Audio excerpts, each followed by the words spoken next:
السلام عليكم ورحمة الله وبركاته. مرة تانية حابب افرجيكم شغلة. هون بتعرف يعني متانة مرسيدس وفعليا قديش موضوع الامان مهم كثير فيها. هاي مرسيدس مايباخ، هاي 650.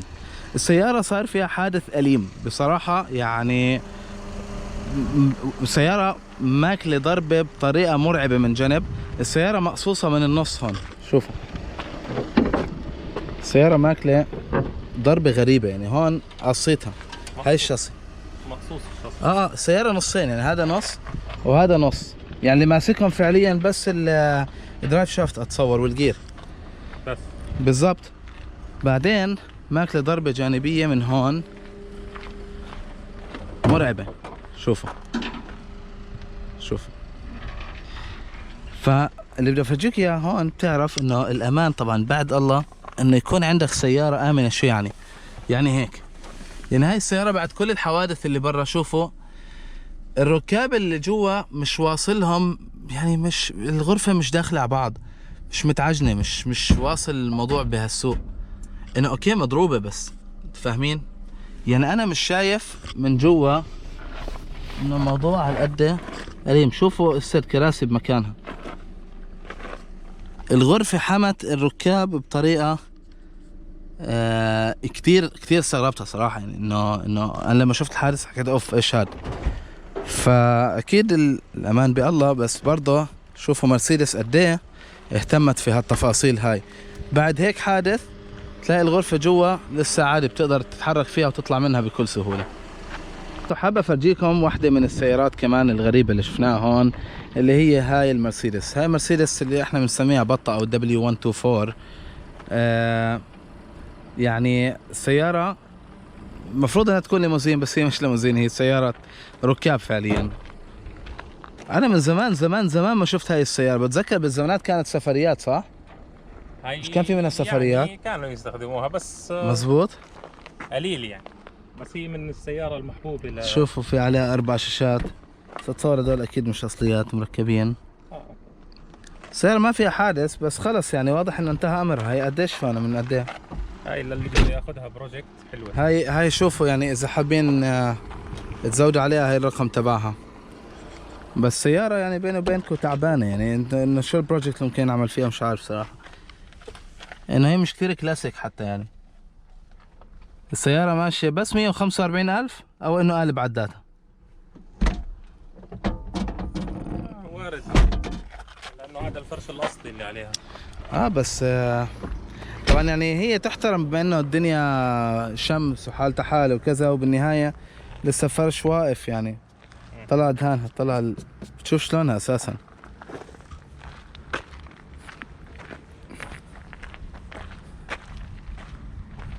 ما بعرف صراحة ايش وين ممكن ينتهي الامر بهيك سيارة صراحة. في عنا هون لينكولن. هاي اللينكولن يا زلمة من زمان ما شفت برضو زيها.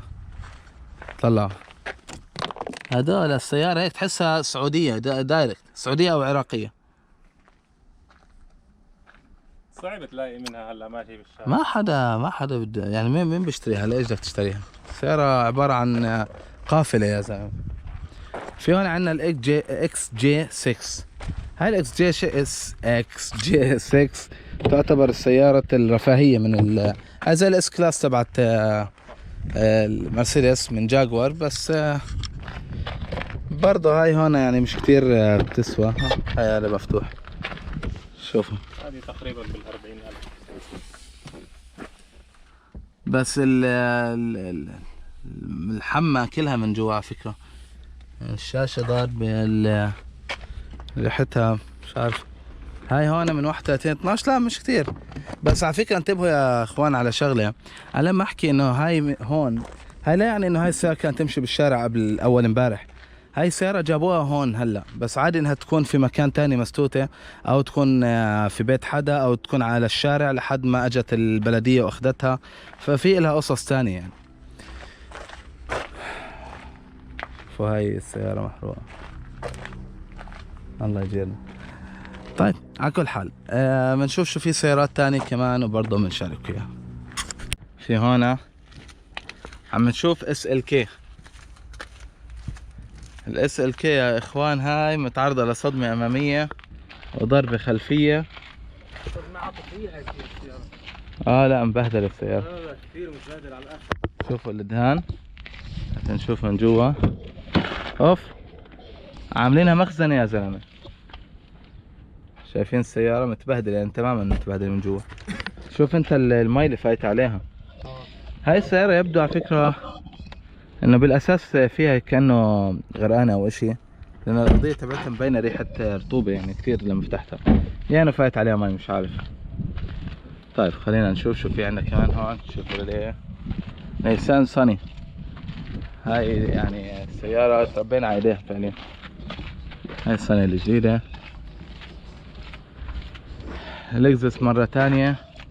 نيسان كيا سبورتج. هذا الشكل الجديد من السبورتج، مش الاخير. هذا القبل الاخير. الاجدد من اللي بنعرفه احنا يعني.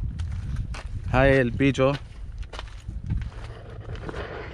هاي ال 407 اتصور، خليني بس اتاكد. صحيح 407. هاي لما نزلت البيجو كانت يعني اشي خرافي على الشارع على فكرة، يعني انه فخامة بيجو. انه كتير فخامة. زي ما انتم شايفين السيارة برضه متبهدلة. هلا هاي مثلا السيارة تحديدا يعني نصيبها انها تنباع في الامارات صفر، ما حدا حيشتريها. السيارة هي ماشية بالشارع ما حد بيشتريها. فبرضه اذا مهتم هاي عندك الارقام. هوندا سيفيك. يا اخي انا ما بتذكر شفت سيارة هوندا سيفيك ماشية هون، يعني ما حدا بيشتريها هون. ما هذا الشكل ما عمري شفته، يعني مش موجود. في عندنا هون السي ال كي. هاي السي ال كي تماما مش موجودة بالشوارع وخلص انتهى امرها، يعني بتنباع باسعار كثير رخيصة. والسيارة يعني تعد هلا خلص داخلة في جو انه اللي عنده اياها نظيفة كثير بيعتبرها كلاسيك صار، وانه السيارة انه مش استخدامات يومية. 320 على فكرة. ابن خالتي لسه من يومين سألني على السيارة، حكيت له عمري شفت زيها. هاي جبت هاي نفسها والله. والله عنده اياها. طيب هون في عندنا لاند روفر ال ار 2. هاي ال ار 2 هي الاصدار المصغر شوي من الاس يو في تبعون رينج روفر. اقل شوي فخامه، ولكن صدقوني هذا يعني فخامه رينج روفر. يعني طبعا حتصير ليش رينج روفر، عفوا لاند روفر، يعني لساتها موجوده. لاند روفر مش حتسترخص بالسيارات على القديم. فبالنسبه لهي السياره، هاي في عندك نظام الدفع الرباعي، شاشه، طلعوا الداخليه تبعتها ممتازه. شايفين التشاؤم الموجود هذا في الداشبورد؟ هاي مشكله نزلت مع لاند روفر بشكل عام بسياراتها هاي، او الديسكفري او الرينج روفر، تقريبا من اصدارات 2005 لوصول 2009 كان فيهم كلياتهم مشكله الداشبورد هاي اللي بتشقق كلياتهم.